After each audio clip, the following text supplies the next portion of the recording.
A wrong number fucked me up. A message from the dark side by Brandon Elrich. Brandon Elrich is So Gay is a reader-supported publication. I can only continue with the sponsorship of my paid subscribers. I switched cell phone carriers and couldn't keep my old number. So annoying.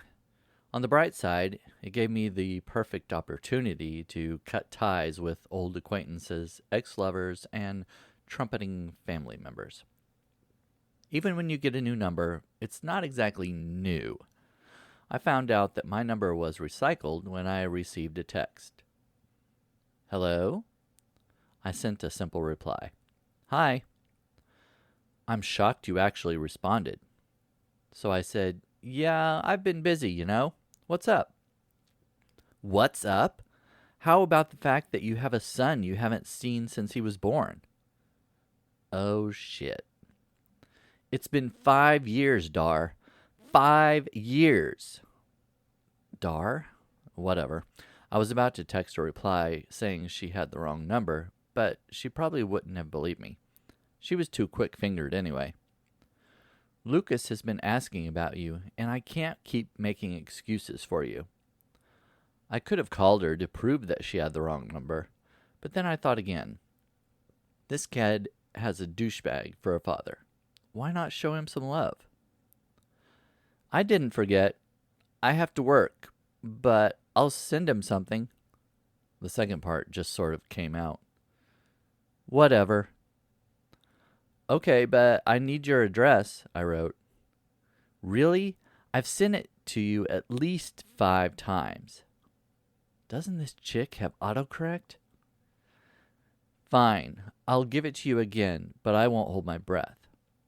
I got the address as the tirade ended for the day, but I had some decisions to make. First, how much should a guy send a kid whose life he hasn't been a part of for the first 5 years of his life? I landed on $50. Second, how long was this charade going to last?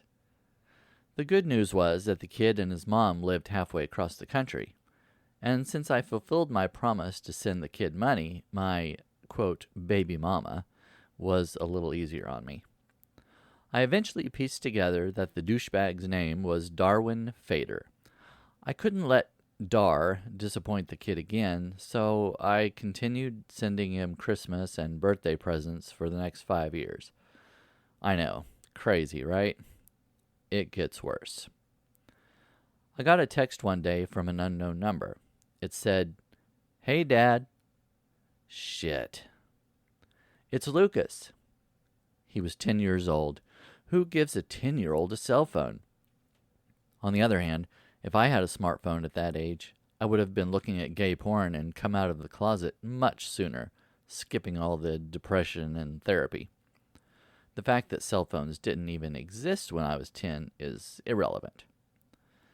Back to Dar's kid. Things were getting serious. We texted back and forth, but Lucas had done some clever research on his father and quickly discovered something was afoot. He asked, "Dar Fader, are you my father?" "Luke, I'm not your father," I responded. The truth is, I inherited this number when I got a new phone. I explained how it all went down and how one thing led to another. He took it really well. In fact, he said, "You're more of a father than mine ever was." I was touched. Years of being taken on guilt trips by my religious mother and grandmother prompted me to keep sending him gifts every year, even after he discovered the truth.